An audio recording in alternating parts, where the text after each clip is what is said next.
Quer entrar de vez no competitivo, aumentar suas chances de topar torneios ou simplesmente melhorar como jogador? Então faça o coach com o Paulo PRJ. O coach é feito de maneira totalmente online, onde você, juntamente com o Paulo, irão analisar os seus jogos, discutir sobre deck build e imaginar a melhor estratégia para o tipo de desenvolvimento que você quer. Pois é tudo feito sob medida de acordo com o que você pretende. Se você pretende jogar um regional, é feito um metacall de acordo com aquele metacall da tua região para aumentar a tua chance de topar, ganhar torneios. Se for para jogar um torneio a nível nacional, a mesma coisa, ou simplesmente para melhorar como jogador, entendendo o jogo de uma maneira geral, global, ou até para counterar os decks da sua local. Não importa o seu objetivo, o coach com Paulo PRJ é uma ótima solução para você crescer dentro do jogo. Então entre em contato com o Paulo através de suas redes sociais, marque um horário, faça o coach e melhore como jogador. Links na descrição.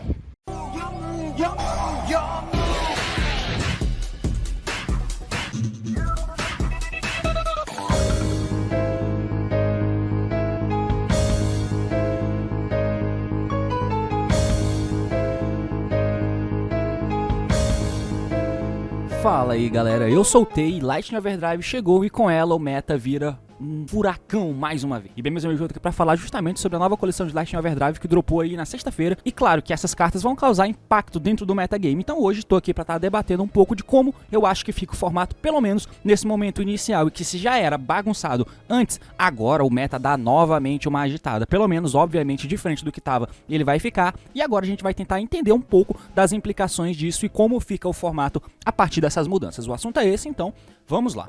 E muito bem, meus amigos, então eu já fiz aí alguns vídeos por aí, algumas lives e tal, dá uma procurada aí no canal, onde eu falo de alguns dos pensamentos iniciais sobre o impacto dessas novas cartas que vão causar em seus respectivos decks. Pra quem não tá ligado, vamos dar só uma repassada aqui por cima de algumas coisas que estão vindo agora que vão estar fazendo uma mudança no jogo.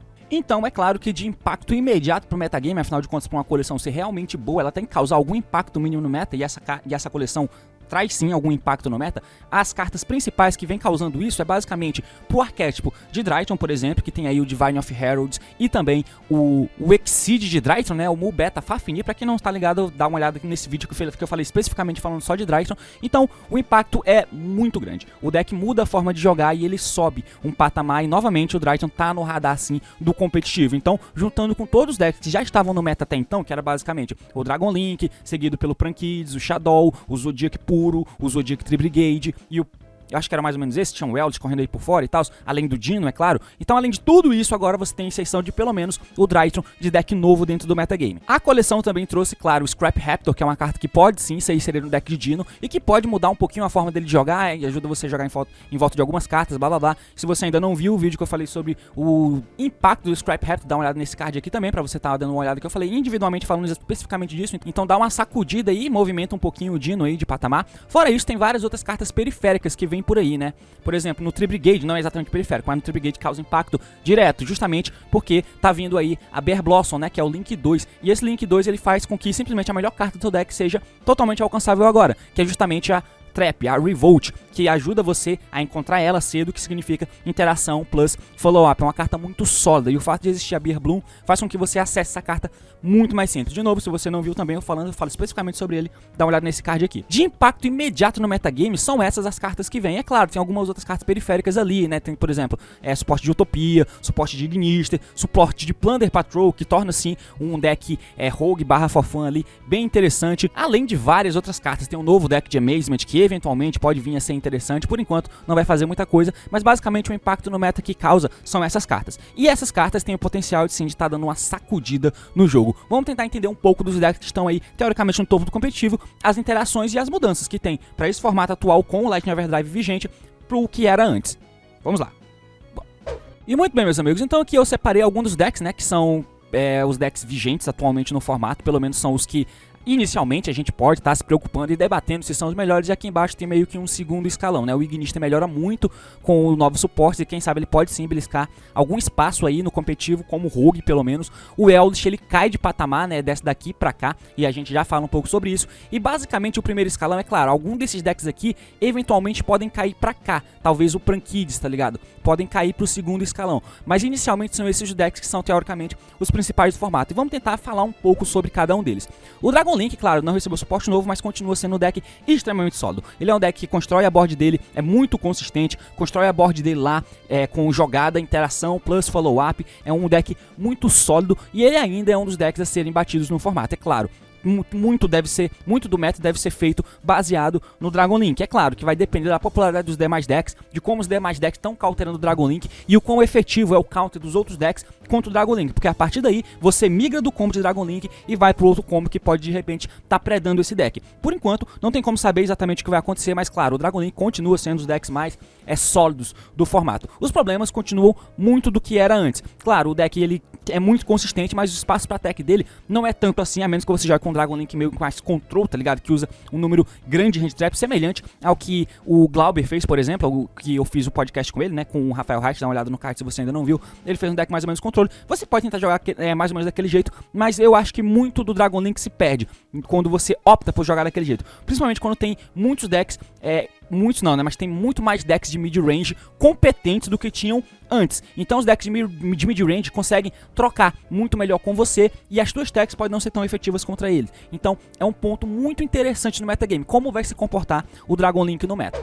O Tree Brigade já vinha sendo um deck muito sólido antes de chegar, né, a coleção de Lightning Overdrive, mas com a exceção da Bear Bloom, ele melhora muito, porque, como eu disse, a trap agora é buscável. E o Tree Brigade é um deck muito sólido, ele é um deck muito sólido, com interações extremamente simples, mas que ele pode mudar de um deck controlezinho para fazer uma parada explosiva. O fato do Shrug poder simplesmente banir uma carta no teu turno sem dar alvo, se a trap resolve e ainda pegar follow-up, é uma extração muito forte. O deck ainda tem a possibilidade de poder estar utilizando múltiplas techs no deck dele, e aí depende do que você quer fazer. Você pode estar jogando com enguines que usam muita traps, ou você pode estar usando enguines que usam muita hand traps. É claro, tudo isso vai depender da efetividade das techs no formato. Isso é muito importante se analisar. Qual é, a partir de agora, a efetividade das techs nesse formato, baseado nos decks que estão jogando agora. As techs que a gente usava antes são suficientes para estar usando agora, visto que, por exemplo, o Drytron tem uma abordagem de tech diferente do que a gente usava antes. Então, por exemplo, o Draw pode voltar a crescer, já que se antes ele não tinha tanto spot assim, porque você tinha o Zu, o próprio Tree Brigade, o Prankids, e aí o Draw não atrapalha tanto,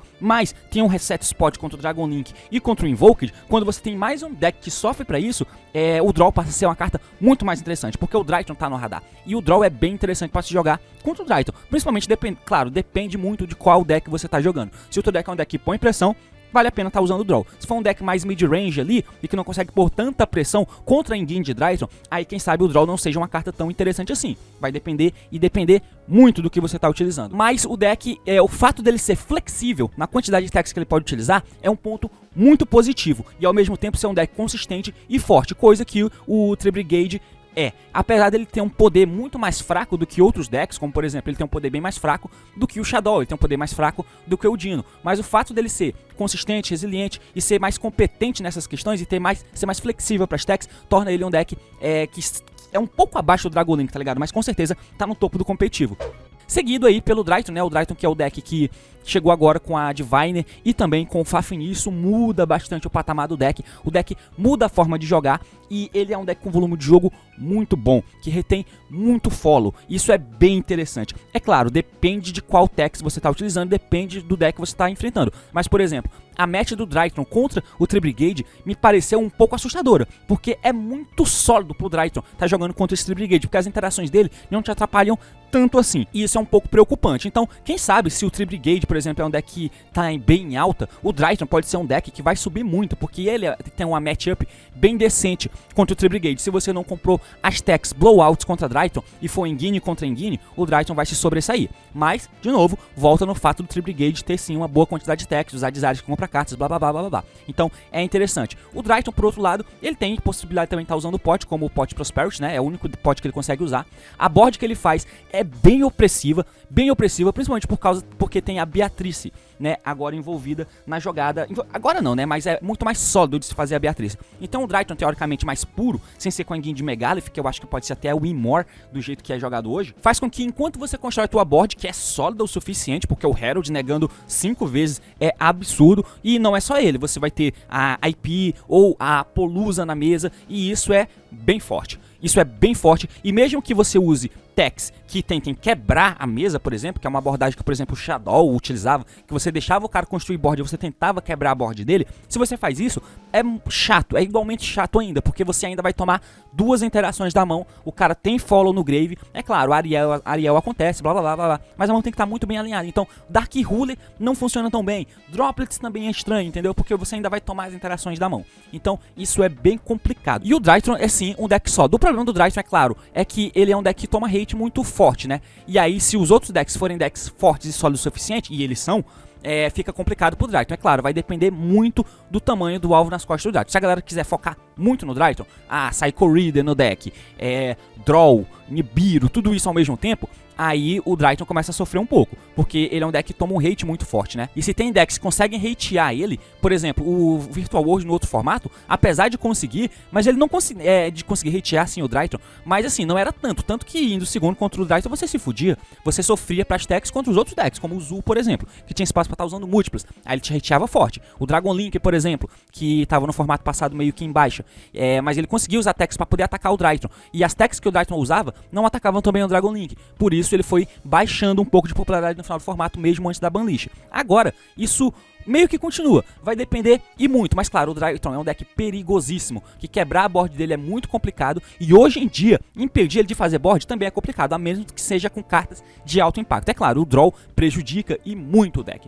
então, tipo, Draw, Nibiru podem ser excelentes opções para estar usando contra esse deck, e aí, a popularidade dessas decks vai depender muito da popularidade do Drytron. De inicial, eu acho que vale a pena a gente estar vendo o Draw aí nos decks da galera.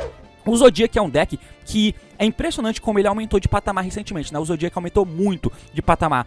E sem a Engine você pode usar, claro, com o Tri-Brigade aqui, né? Você usa o Zul com o Tri-Brigade e é bem sólido de se usar, porque no mínimo você tem uma Trident plus jogada de Tri-Brigade, ou então Trident plus Traps, e o Tri-Brigade fica de follow pra volta, ou então no mínimo ele é full no grave, pra você conseguir deixar a tua Revolt viva, pra você conseguir conectar a Engine de Zul com um monte de bicho no grave, junto com a Engine de Tri-Brigade, porque você faz a outra Link 2 que pode invocar um Tri-Brigade na mão, e aí você já tem um monte de full no grave, e isso melhora e muito a tua jogada, e a Beer Bloom só impede você de fazer summons de outros monstros, por exemplo, de Zul ou uma Apollousa da vida, depois que você dá o efeito dela. Antes disso, você pode fazer outros summons. Então o Zul é uma engine bem sólida, mas puro, o Zul também se mostra um deck bem competente atualmente. A galera deixou de usar o engine de Elvish, porque a engine de Elvish é muito ruim atualmente. O Elvish não é bom contra o Dragon Link, o Elvish não é tão... ele é ok contra o Tri-Brigade, Zul plus... Eldritch pode ser bom, porque é Conk plus Pop de Trident. E aí você volta de Zeus, isso é forte contra o Tri-Brigade. Só que contra o Tri-Brigade Trap não sei se é tão bom assim, mas contra o Shadow, o Zul é estranho. E aí a Engine de Eldritch não é boa o suficiente para te ajudar a carregar, né? Contra o Shadow, por exemplo. Contra o Dino, a Engine de Eldritch é até competente porque tem o Raqueiro, mas em linhas gerais é estranho. Então assim, o Eldritch não é bom exatamente contra ninguém, é bom contra o Prankids. Mas como entrou esses novos decks no meta aqui, o jogo do Prankids parece ficar estranho, tá ligado? O Prankids não parece ser muito bom contra o Tri-Brigade, não sei se ele é lá muito bom contra o Drytron, na real ele não é, porque tirar os bichos da mesa não ajuda em nada, então o Raigek dele só é bom, efetivamente, contra o Dragon Link e contra o Shadow. Você preda o Shadow, claro, e você joga ok contra o Dragon Link, mas a partir do momento que essa estratégia não funciona contra os demais decks, o Prankids pode dar uma caída, e a gente pode ver o Prankids sumindo um pouco nesse começo do formato, e ele pode, quem sabe, tá caindo pra esse patamar aqui, né, pra essa prateleirazinha de baixo.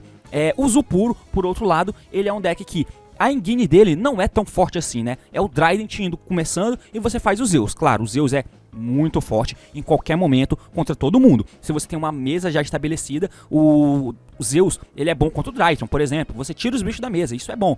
Ele é bom contra o Tri-Brigade, você impede ele de fazer os links. Ele é bom contra o Dragon Link, é claro. O Zeus é um animal. Só que o que precisa algo te apoiar até que você chegue no Zeus. Então, você pode fazer um Zul totalmente Go in Second. E aí você usa um montão de techs. Você usa, mano, Nibiru, Lightning Storm, Book of Moon, Ciclone ou Twin Twisters, Dark Ruler No More, você vai usar um montão de tech pra você quebrar a mesa do cara, porque tudo que você quer é fazer com que o teu Zeus passe, porque se você impede que o cara interaja com a tua jogada, o Zeus vai passar, e se o Zeus passa, você limpa a board dele e ainda tem food pra poder limpar a board dele quando tentar voltar pra cima de você, isso é bom. Você pode fazer um Zul mais voltado no Going First, e aí você usa de novo mais um montão de techs. É claro que depende da popularidade de Twin Twisters e afins, porque as cartas techs que você usa de Zul Going First são muito estáticas, então depende muito. Acho que o Zul Going Second é um deck deck muito competente atualmente, e mesmo sem Eldritch, porque como eu disse, o Eldritch não te ajuda muito em nenhuma das matchups atuais, mas o Zu puro é um deck bem sólido nesse momento, e com certeza é um dos melhores aqui.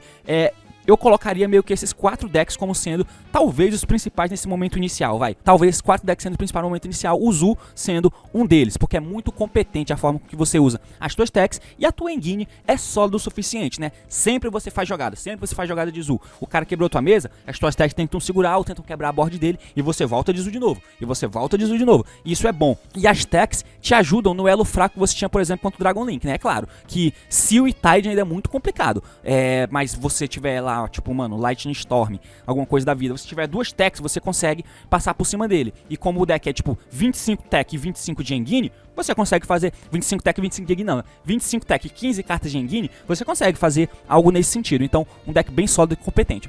O Dino eu acho que é meio que uma incógnita, tá? O Dino eu acho que ele é meio que uma incógnita. Com a exceção do Scrap Raptor, eu acho que o Dino fica até um pouco pior contra Shadow, por exemplo. Mas com a exceção do Scrap Raptor, o deck consegue fazer uma board bem mais forte. Ele consegue jogar em volta de algumas coisas que ele não conseguia jogar com tanta eficiência antes. Claro, o Scrap Raptor aumenta o poder do deck. O problema é, você tem que ver o contexto atual. O quão bom é o Dino contra esses decks aqui atuais, né? Não me parece ter uma matchup tão digna assim contra, por exemplo, o Drytron.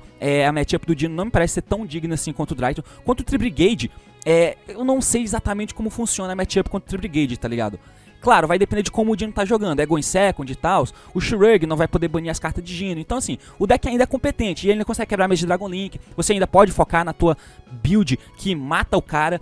Contra o Prankids, se o Prankids baixar de patamar, o Dino já enfraquece um pouco, tá ligado? Porque o Dino predava bem o Prankids e era bem interessante, porque você tinha uma matchup boa aqui e tinha uma matchup boa aqui contra o Dragon Link. Então o Dino era um deck bem popular. Agora, contra esses decks aqui, qual é a efetividade do deck de Dino contra esses decks? E aí isso que vale a pena ser pesado, tá ligado? O Dino, claro, ainda é um deck bem competente, tem a vertente de FTK do deck, mas a partir do momento que existe essa vertente, esses decks aqui podem aumentar de força, porque eles conseguem usar muita tech, que consegue parar qualquer tipo de abordagem mongoloide que não faça o deck andar, tá ligado? É só um FTK, você gasta tudo ali no FTK. Então, enfim, por isso que eu acho que também esses decks são bem sólidos. Então o Dino é meio que um deck por fora, eu não sei exatamente qual o papel dele no meta atual, tá ligado? Então eu acho estranho, mas eu ainda coloco ele um pouco na prateleira de cima. Por outro lado, eu acho que o Shadow pode ter caído aqui pra prateleira de baixo, porque o deck que ele era muito bom era o Dragon Link, né? E aí, claro, o Dragon Link ainda é um dos decks mais populares e tal. E o Shadow parece ter uma matchup ok contra Drytron, tá ligado? É claro, quando é muito difícil, porque quando o Shadow versus o Dragon Link e o Dragon Link vai primeiro, ele faz a board que ele quiser, ok, ele faz. E você consegue tentar quebrar com o Shadow. Isso é muito importante. E quando você vai primeiro, você tem um FTK, porque você faz a Winda, e se o cara não tiver tech, ele perde. Tudo bem, é uma abordagem e você pode estar utilizando essa. Por isso que o Shadow cresceu tanto de popularidade no formato passado. Agora, contra o Drytron, é um pouco diferente, porque se o Drytron constrói a board dele e você fica parado olhando, você não consegue quebrar, porque o Dark Ruler não adianta, o Shadow Fusion é estranho, na verdade você ainda consegue fazer e tal, mas o cara tem lá o Herald, né, o campo não, o cara tem um ritual na mesa, e o Herald vai negar 4 vezes, sozinho, tá ligado? Se você tiver Dark Ruler, tudo bem, você pode conseguir dar o Shadow Fusion do deck, mas você ainda vai tomar ali uns efeitozinhos do Herald Ritual, você até consegue construir alguma coisa, tá ligado? Tentar fazer, se você tiver o Meltdown, é claro, o Meltdown é ótimo, e aí você consegue fazer uma Chainlink, a Ariel consegue banir o follow dele do Grave, e você pode tentar quebrar a mesa dele e tal, a partir daí, e voltar de Winda. Se isso for possível, ok, muito bom, mas o problema é que eu não enxergo isso sendo tão possível assim. Por isso que deck como Shadow, por exemplo, pode começar a estar usando o Draw, porque o Draw ao invés do Ash, porque aí, mano, você dá um Ash no Drytron adianta de quê? O Drytron Dragon Link adianta de quê? No Tribrigade é até decente. No Zodiac nem tem spot, você vai dar no Desires, é o máximo que você consegue fazer. Porque foda-se dar no tank, foda-se dar no barragem, o cara sempre tem um Zodiac na mão. Então, o Ash pode ser uma carta meio que abandonada inicialmente no main deck, por exemplo, no Dragon Link, no Shadow, e você pode estar usando o Draw. Tudo bem, é horrível contra Azul, mas é bom contra o Drytron. Tem spots ok contra o Tribrigade. A match do Tribrigade é positiva pro Tribrigade contra o Shadow, mas aí depende, né? Tipo, o draw pode não ser morto, mano. O cara pode começar de tank, aí você dá draw, ok, pode ser ok. O cara pode começar de pot, aí ele já não consegue dar o Nerval, e aí pode ser ok. Pode ser tudo o que você precisa, tá ligado? É não tomar tudo do cara, e aí você pode conseguir fazer alguma coisa. Mas ainda assim, eu acho que tá meio complicado pro Shadow. Não sei se é o melhor momento, e de novo, eu acho que os melhores decks são os mais sólidos, são esses 4 aqui. Eles são os mais sólidos atualmente. Claro, vai depender de muita coisa, muita tech vai ser utilizada aqui pra lá, mas, por exemplo, o Dino e o Shadow eu acho que deve ser um tier 1,5. E por outro lado, o Ignister, o Eldritch e o Prankids deve ser mais um tier 2 nesse momento inicial. Mas inicialmente eu acho que é mais ou menos esse aqui o panorama que eu tenho inicialmente do metagame. É claro, vai depender de muita coisa, uso de tech, popularidade de decks, e é muito difícil a gente medir isso inicialmente, né? Se você quer só pegar o bonde andando e decidir o que usar a partir daí, ok, é uma abordagem. Mas principalmente caso você queira realmente moldar o meta, por exemplo, o LCS fosse hoje, e aí você vai ter que escolher um deck pra jogar. Muito complexo e muito complicado. Claro que a partir dali iriam surgir tendências, mas eu acho que uma tendência que vai ficar escancarada é que, de novo, o formato tá bem bagunçado. Por isso que eu acho que a Konami falhou miseravelmente em tá... E aí, por fim, de novo, tá bem estranho. Porque, de novo, os decks têm pouco espaço pra techs. E aí, a gente vai ter que parar e pensar o quão relevantes são as techs no momento inicial. Se forem muito relevantes, daí eu acho que decks que conseguem usar muita tech se destacam. Como, por exemplo, esses aqui, e quem sabe até o Prankids. A engine dele não é horrorosa com todo mundo, ela só não é muito boa. Mas se você consegue alinhar as techs e tal, por outro lado, os decks que usam tech fodem o Prankids, né? Porque aí você começa a tomar 2 techs seguidas desses decks aqui, e aí, mano, a única jogada que você tem de push é quando você compra fusão e tal. E aí então você precisa usar mais poly, e aí o seu deck fica com menos espaço pra tech, então estranho pro Prankids. Mas se as techs forem essenciais, esses 2 decks daqui podem se sobressair, e muito inicialmente com relação aos demais. O Dino, quem sabe mais ou menos, se fizer uma engine mais control e menos combo com o Scrap. E aí esses outros decks podem ficar um pouco pra trás. Vai depender de quanto dói essas techs nesses decks e o quanto eles conseguem se sobressair baseado na resiliência desses outros. Vai depender muito disso. E aí, se não tiver tão orientado a techs, e aí não vai importar tanto o espaço que você tem. E as engines que você usa conseguem quebrar as demais, daí volta, né? Dragon Link, Shadow, Drytro como sendo os decks bem relevantes. Mas eu acho que nesse momento inicial as techs são muito importantes. E a versatilidade delas pode definir o quão bom elas são. Veiler pode voltar a ser uma carta muito relevante. Impermanence pode voltar a ser uma carta muito relevante. Porque negar os efeitos na mesa podem fazer sentido. Negar efeito de alguma coisa, forçar alguma coisa. Negar Herald é bom. Negar Beatriz pode ser bom no Drytron. E era horrível de se usar Veiler contra o Drytron, por exemplo. Tem Spot contra o Dragon Link, que é óbvio. Tem Spot contra o Tribigate, que é muito bom. Da Veiler, Impermanence e afins. Contra o Zu, até tem também, né? Se você dá um Impermanence nos Zeus é interessante. No Shadow também tem, obviamente, porque você brinca lá o Aleister e tal. Então assim, vai depender muito, ou seja, a definição não tem nada definido. Mas enfim, meus amigos, por hoje é isso, espero que vocês tenham entendido, espero que tenham gostado, comenta o que achou, se gostou do vídeo, curte, se quer ver mais conteúdo sim, é claro, se inscreve. Então é isso aí, valeu e até mais.